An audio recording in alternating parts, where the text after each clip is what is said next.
Good morning, and welcome to First Presbyterian Church, Elizabethton.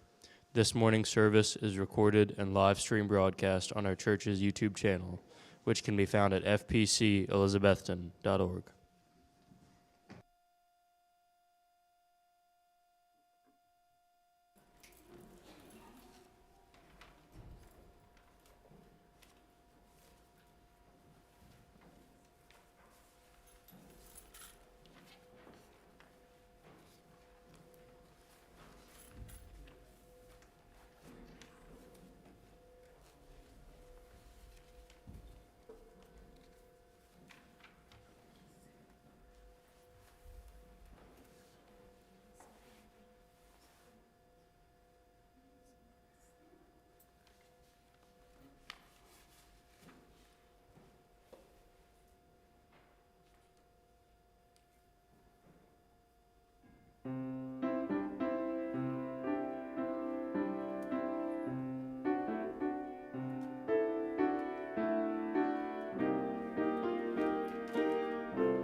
In the name of the God who created us, in the name of the Christ who teaches us, in the name of the Spirit who journeys alongside us throughout our lives, welcome home, children of God. Peace be with you. Good morning and welcome to First Presbyterian Church this morning as we gather together as God's people in God's name. It is wonderful to be here together this morning, and I welcome you whether you're joining us here in person or online. Thanks for being here today.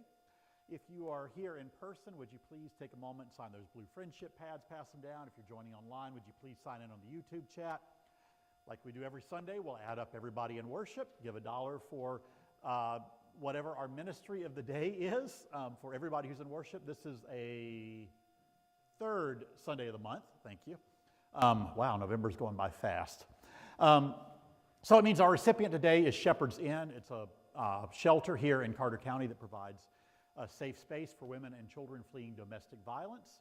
So just by showing up to worship today, here or online, you are helping to support the work that Shepherd's Inn does. So thank you for the gift of your presence that makes a real and tangible difference in the lives of people in the community. A couple of quick announcements. One is to just let you know next Sunday we've got two things going on.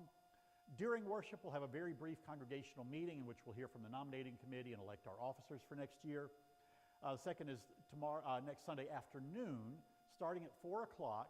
Please, please, please, if you can, show up downstairs. We're going to put out Advent and Christmas decorations, put up the tree, because Advent starts the next Sunday.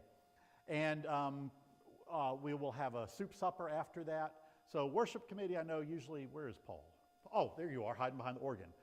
Worship committee will all kind of coordinate that and bring soup, but if you want to bring a pot of your favorite soup too, it's a real low-key event, but we'll put out everything and then just eat together and head home. So please show up next Sunday at 4 if you can.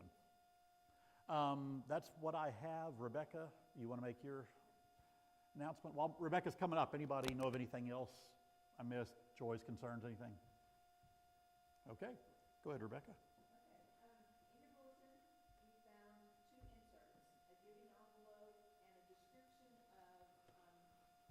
What's going on with Presbyterian disaster relief in our area.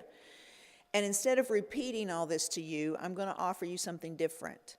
The most important thing about this is that 100% of what you give through the church stays in this area, okay, for disaster relief.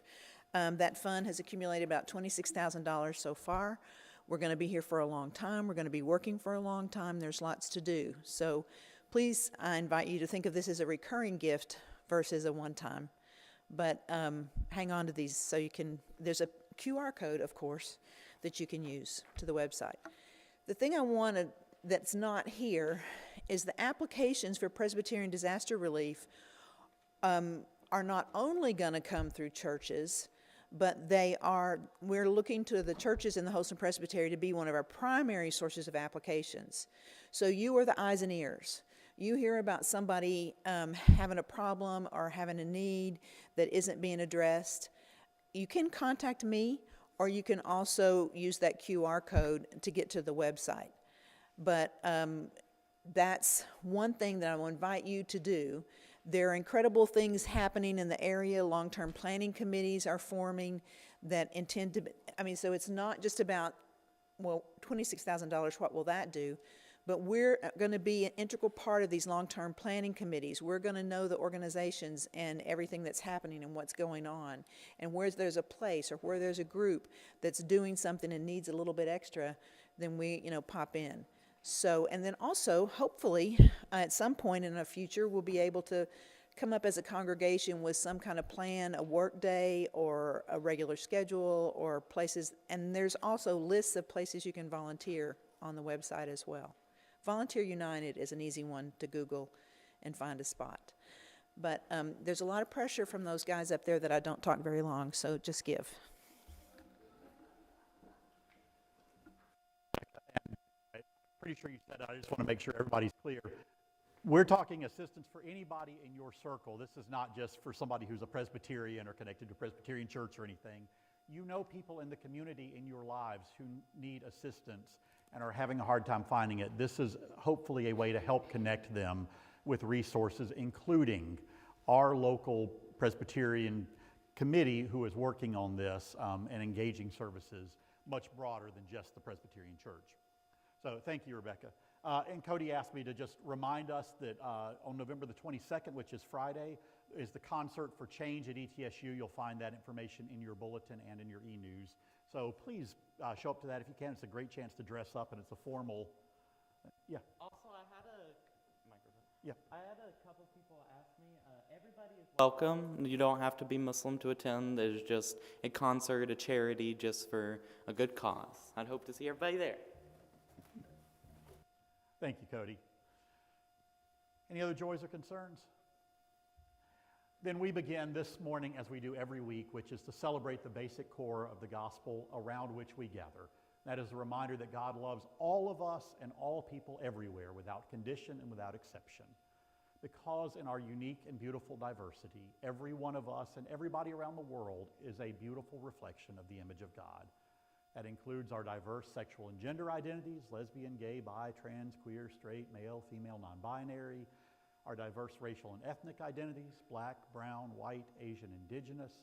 It includes us wherever we are on our spiritual journey, seeking wisdom through Christianity or other religions or science or the world around us or the people around us. It includes us whether we are rich or poor, young or old, able-bodied or disabled, suffering or rejoicing, because God's love embraces all people without condition and without exception. So welcome, beloved community. We give thanks for the ancestral Cherokee land on which we are gathered, for the loving waters of the Watauga and Doe River watersheds that nourish us, and we commit ourselves to work for truth and peace and reconciliation among all people in everything we say and do. So let's worship together.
Please join me in invitation to worship.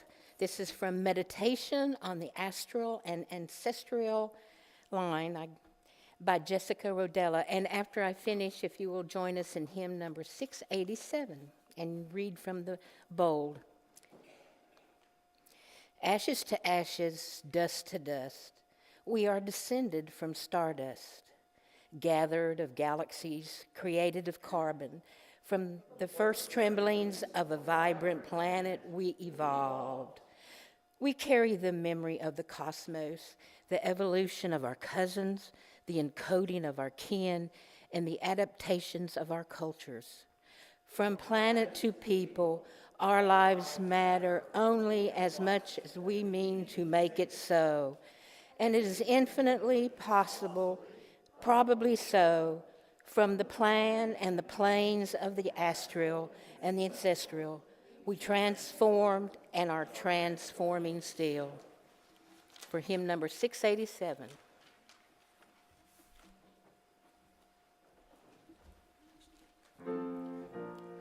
Please stand, if you will, and watch me at the end of the 5th verse.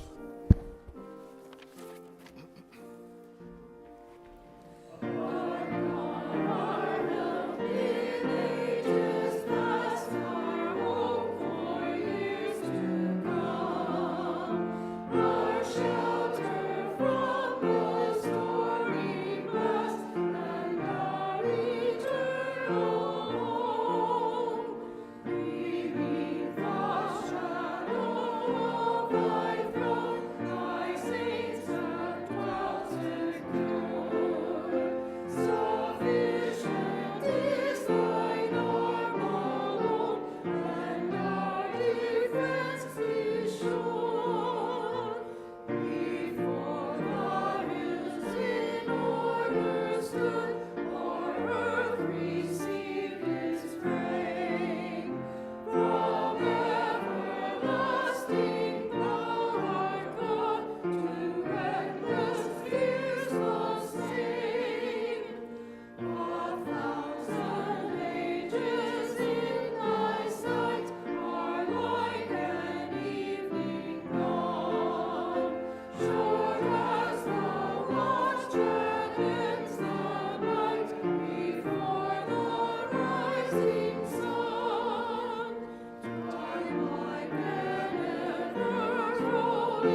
peace to all of you.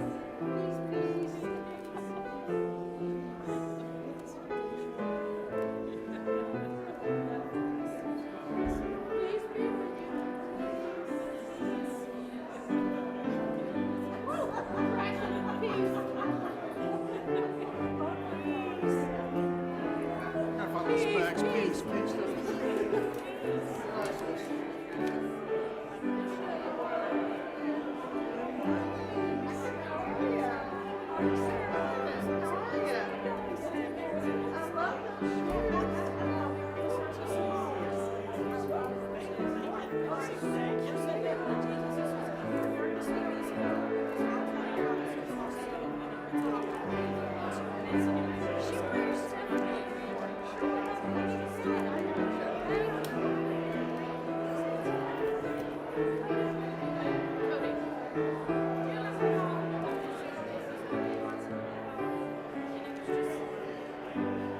I couldn't hear what he was saying.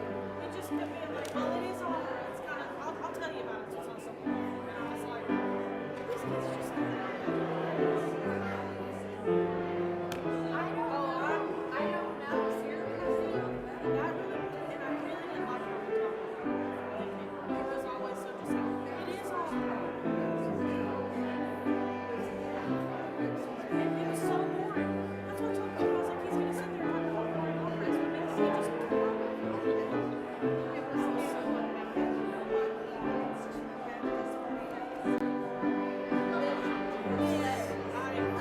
I'll say his bow tie flew off. Well, that was after you left. His bow tie flew off when he was conducting the rock stage.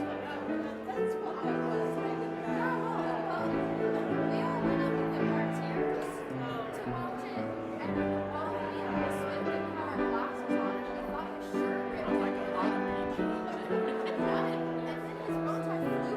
his shirt ripped. And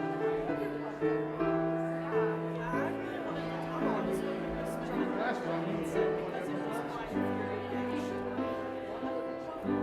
around. They should have just done super script text where they put the words up there and then Oh, so the shop department had to pay for budget. If we wanted translations. So we had to pay for the marketing center to put translations.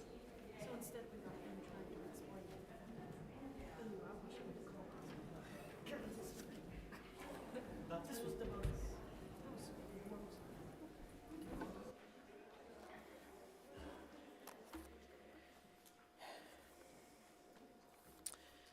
We're getting closer. Well, I'm going to start while finding your seats. Good morning. It's time for meditation. I am continuing something I've tried to do since we started having meditation in church, and that's to introduce the litany. I mean, what I hear sometimes is, I just can't meditate. So I want to offer different strategies and different ways to give you a chance to try something different. And it's like Rumi says, 100 ways to kneel and kiss the ground. It does not have to happen where your mind shuts off. I'm pretty sure that will never happen for me. But, okay, enough of that. So what I'm going to do is use a prayer. And the idea is not mine, it's not original. I read it in a book about meditation. To take a prayer or a poem, scripture, something that's meaningful to you. Eventually the idea would be to memorize it. In the beginning you might make a recording on your phone, or you might just use the words to read them. But I'm going to read them to you and give you time to slowly put those words on your breath and let them sink in. And we'll go through this prayer of Khatum. It's one of the prayers of Inayat Khan. He came here in the 1920s to bring Sufism to the West.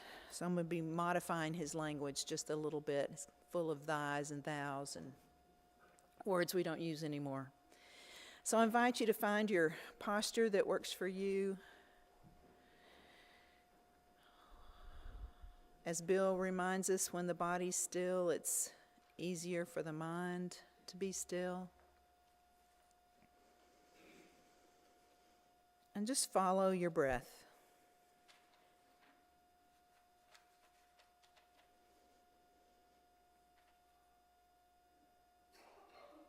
O God, who art the perfection of love, harmony, and beauty. So repeating that line to yourself in silence or whisper.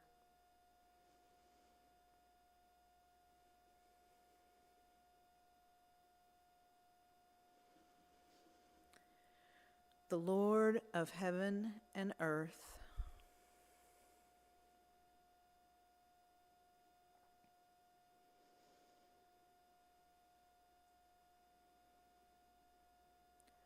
open our hearts that we may hear your voice, which constantly comes from within.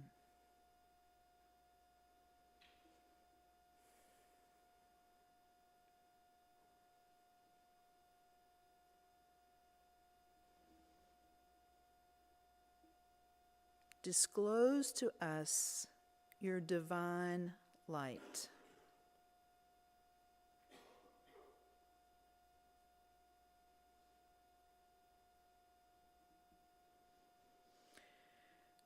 Which is hidden in our souls,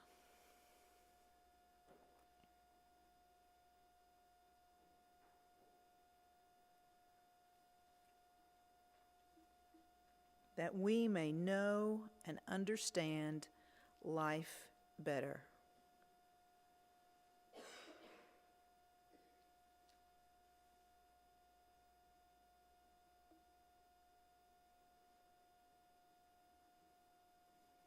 Most merciful and compassionate God,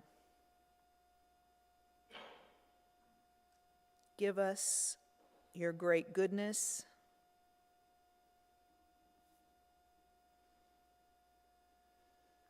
teach us thy loving forgiveness,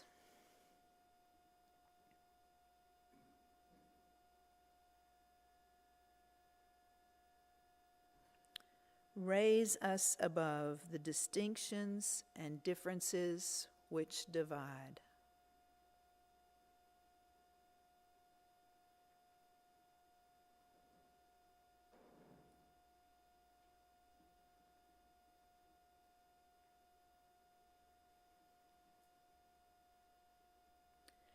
Send us the peace of your divine Spirit,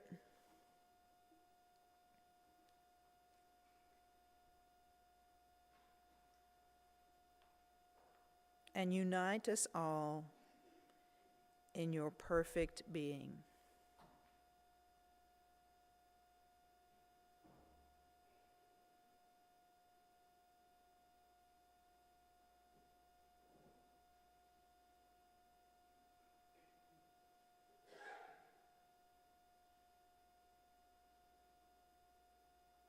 Just continue to follow your breath and let these words fall on your ears, wash over you, and I'll repeat the prayer all at once.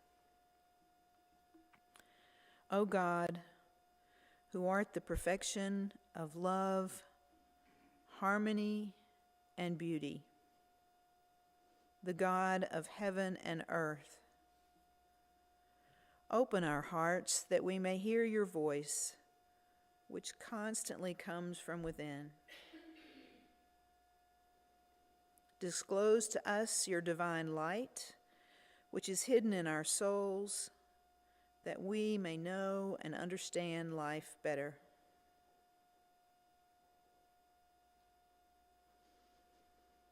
Most merciful and compassionate God, give us your great goodness. Teach us your loving forgiveness. Raise us above the distinctions and differences which divide.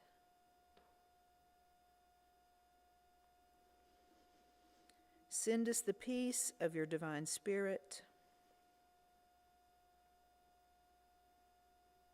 and unite us all in your perfect being.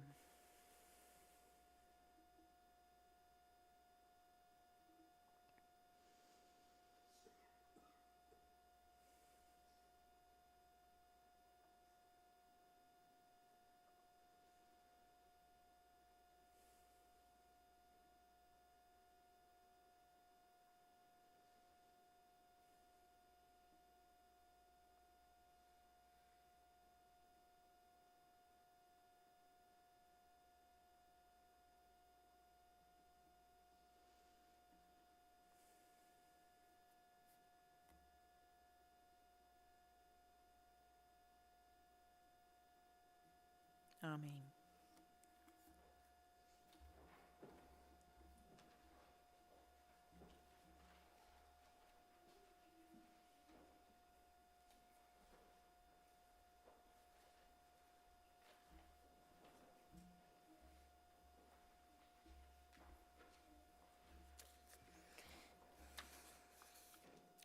The readings today are from Proverbs 18:15 and Hosea 4:6. An intelligent mind acquires knowledge, and the ear the ear of the wise seeks knowledge. My people are destroyed for lack of knowledge, because you have rejected knowledge. I reject you for being a priest to me. And since you have forgotten the law of your God, I also will forget your children.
Thank you, choir.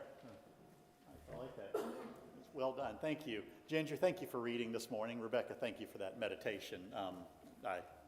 As one who often struggles to just sit in silence for 5 or 6 or whatever minutes without fidgeting around and squirming, I found that exercise this morning helpful, so thank you. The moon landing was staged. Y'all know that, right? The earth is flat. Vaccines cause autism. COVID was a hoax. Trump won the 2020 election. Democrats are all part of a secret cabal. The 9/11 attacks were orchestrated by the U.S. government. Chemtrails are used by the government to drug us all and make us compliant. Y'all know all these, right? Now, thank goodness, and I'm not kidding on this, the Tennessee legislature has passed a law outlawing chemtrails because otherwise we'd have all been deep, well, but those are now illegal in Tennessee, thankfully. What all those things have in common? Well, for me, for all of them, except for the flat earth one, I don't actually know anybody, well, that I know of, that believes the earth is flat. But the rest of them, there is somebody in my larger circle of people, maybe it's a Facebook friend or extended family member or acquaintance or something, that believes in at least one of those things. I suspect maybe I'm not alone in that. Maybe many of us in here can identify somebody in our larger circle that believes in what we'll call conspiracy theory. And I was interested to learn that that's actually not a new phenomenon.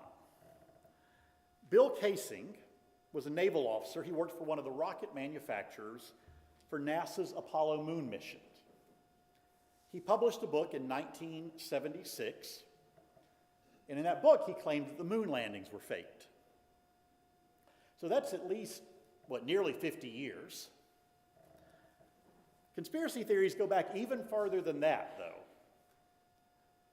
Jedediah Morse, he was a congregational minister in Massachusetts in the 1790s. He gained national attention at the time with his repeated claims that the Illuminati were at work in our fledgling new country to, quote, root out and abolish Christianity and overturn all civil government.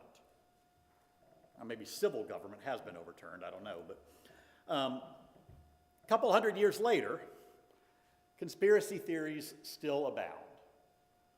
They seem to propagate more rapidly now, I think, because of social media algorithms and how they work that feed us things that we are more likely to agree with. You all know what confirmation bias is. We all are subject to it. We tend to give greater credence to things that agree with what we already believe. We tend to dismiss information that disagrees with what we believe. And so my sermon this morning started out as an assignment for my clergy group. You all have heard me talk about them. We get together twice a year and we do sermon work ahead of time and share those. And my assignment was to write broadly about the topic of anti-intellectualism, science denial, alternative facts, things like that, and how we might try and respond in a helpful way. We had a list of topics that we'd come up with as a group, and the reason I have this one was primarily because I was the last one to pick that day. But also I thought in this congregation, right, we have a long history of celebrating science. Like before I got here, for at least over a decade, we have celebrated Evolution Sunday. And we do it in February on the Sunday closest to Charles Darwin's birthday. I mean, we are a congregation that values science and the insights that we can glean from other disciplines outside of just historic Christianity and theology. So I thought maybe this will be an interesting thing to explore. When I was in elementary school, we lived in a neighborhood with a bunch of other kids who were around my age.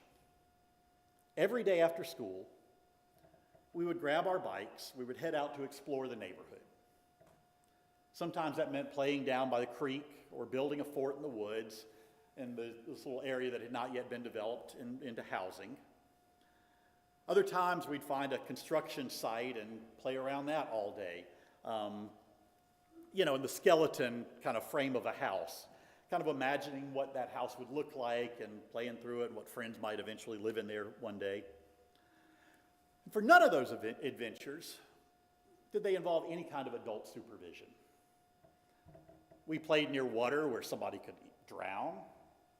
We played at a construction site that I feel certain probably had rusty nails somewhere around that could give us tetanus. We played in the woods where we could get lost or a predator might hide a body. Nobody's parents knew where we were. None of us had Life 360 on our cell phones. We didn't have cell phones. And I will tell you, we have not raised Wally like that. He didn't spend huge chunks of his childhood without adult supervision. Even at 16, when he takes off in the car to go meet friends, we can pull up our cell phones and know right where he is. Why the change? Well, because kids were so much safer in my day. We didn't have to worry about all of the dangers that kids face now. Except that's empirically not true.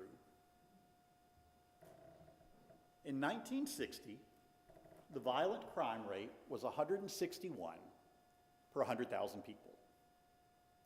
For the next 30 years, from 60 to 90, 1990, it rose steadily and sharply, hitting a peak in 1991 of 758 violent crimes per same number of people. So from 161 to 758 over those 30 years, climbing. Nearly 5 times the rate it was earlier. Since 1991, it has been steadily dropping. In 2022, that number was down to 380, about the same as it was in 1970. So objectively, according to research data, Wally would have been far safer playing unsupervised in 2015 than I was in 1980 at that age. But it doesn't feel like it's a safer world. By so many measures, the world feels more dangerous to us now than it did 40 years ago. And we are all wired biologically to give more weight to our feelings than we are to data that seems to contradict those feelings. Maybe thinking that the earth is flat or that, Sarah, birds are just a government conspiracy of drones. Little inside joke in our family, but she does have a t-shirt that says birds aren't real.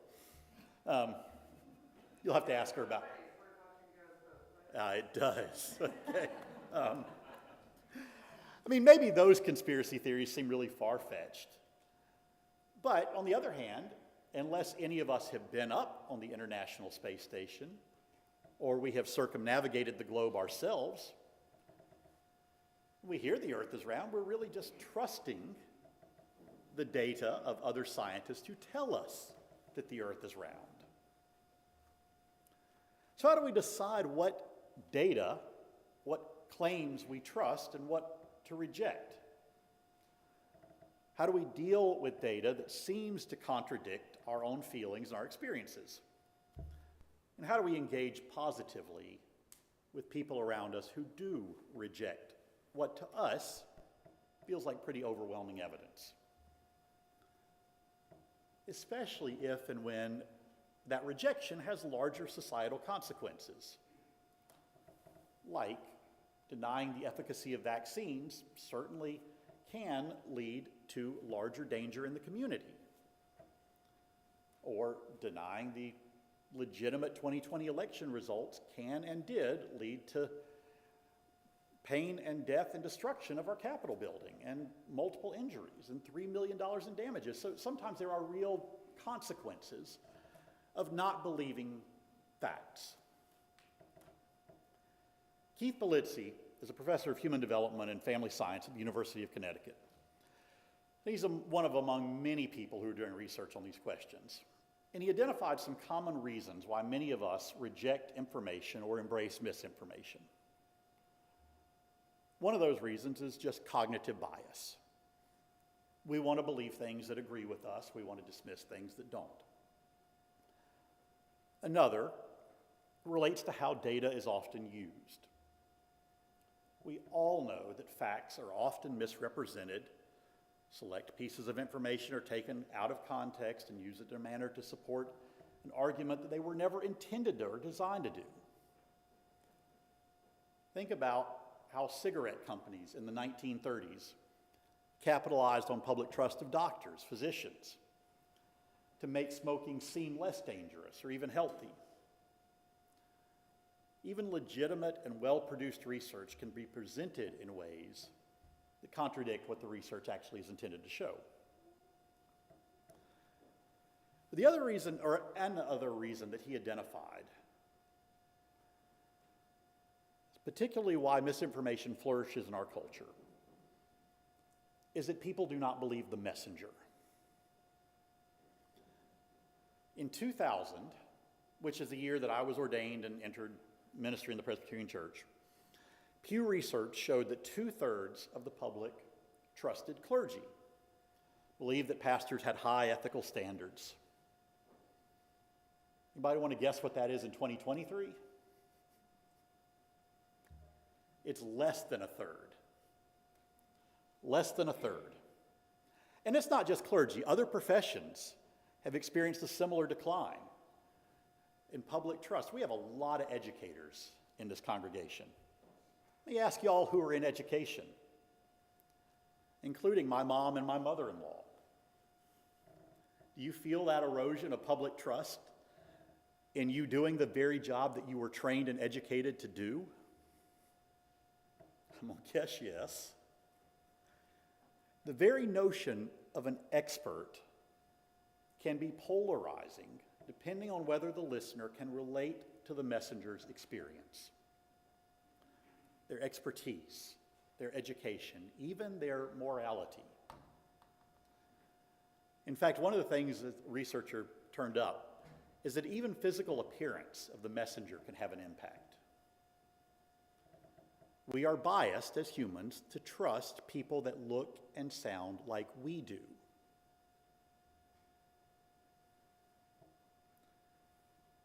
So what can we do to address misinformation? Both in ourselves, whatever misinformation we might be inclined to believe, and what we see around us. Sadly, what does not seem to work at all is bombarding people with facts.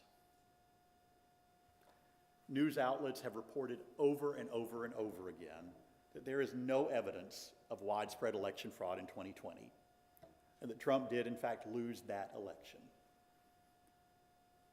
How many minds do you think were changed by reporters reiterating that information? No, I mean, maybe a few, but no widespread numbers, because that doesn't change our minds. The only thing that researcher could identify that really did seem to work in changing people's minds was conversation with a trusted partner. And I know that seems to be the answer I offer up here to a lot of our social challenges that we face. And for me, I find that incredibly frustrating.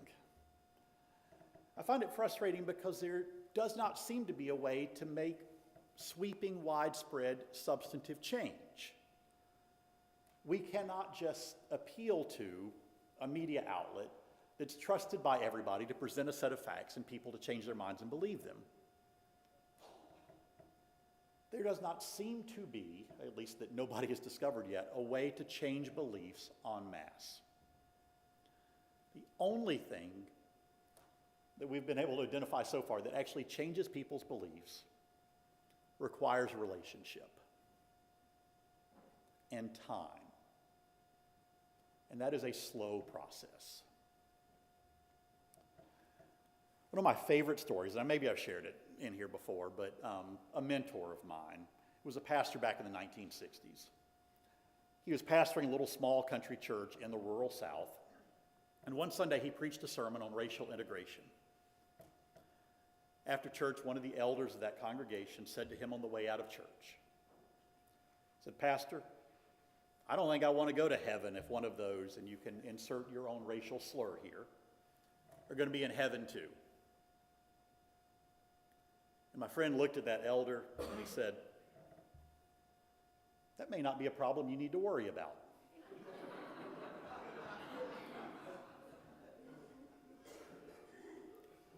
That elder looked at my friend, my mentor, and he said, "You know, Pastor, that could be taken a couple of different ways." Bill looked at him and he said, "Yep, I reckon it could." And that elder left. He walked out of church, and Bill went on shaking hands with people behind him and everything. And that guy didn't come back to church for, I don't know how long, but it was a while, a few weeks, maybe a few months. But he eventually came back. And when he came back, he had a different attitude. And Bill had talked with him about that, and they had conversations, went on to have a positive relationship after that. And part of what changed that elder's mind was kind of being confronted to think about something, a belief that he held dear, deeply held belief, confronted to think about that and be challenged by that with somebody that he trusted, that he already had a relationship with. That got the wheels turning in a way that eventually led to, I don't know if 180, but, a turn in a better direction. Søren Kierkegaard is a 19th century Danish philosopher, theologian, worked in Christian ethics, has been profoundly influential for 150 years. He described this with the apostle, the person who carries a message to somebody else, which is what we're talking about, right? Carrying a message to somebody else. So to do that, we have to be like a midwife. Midwives know that no mother wants to give birth in public. In the same way, he suggested that people prefer to give birth to a new opinion in private. So if that's what it takes to change minds, to be open to a new truth, what it takes is conversation with a trusted person. And for all of us, it means that the best and maybe the only way that we can battle misinformation in ourselves and in those around us is to work to build trusted relationships with other people, to listen to them, to have enough trust that they will listen to us and try to offer a different narrative. Blessed be. Amen. We invite us to stand, stretch your legs, sing and dance as we sing our doxology together. If you have an offering to bring, I invite you to bring it and put it in the plates up here, and let's stand and sing together.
The prayer of St. Patrick's, the prayer supposedly on his St. Patrick's breastplate, put to tune, and it's a great one to offer to each other before we turn around and sing another Celtic hymn to each other as a blessing to part. So let's sing together, hymn number 543.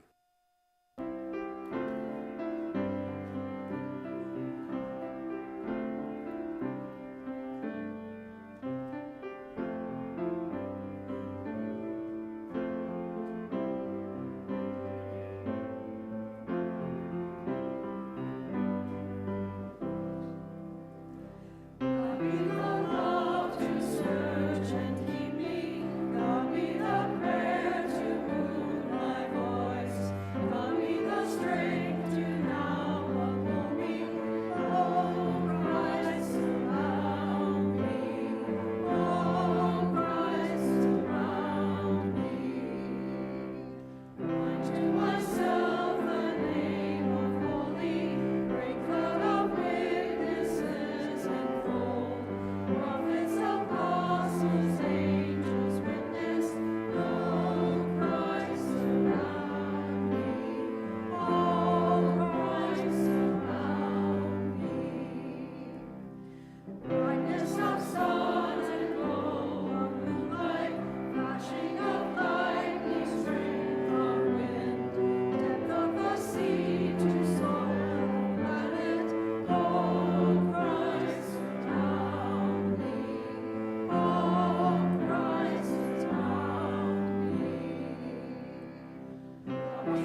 don't know if y'all are anything like me in this, but especially since the election, my gut reaction has been to become more insular and try to surround myself with people who think and feel the same as me.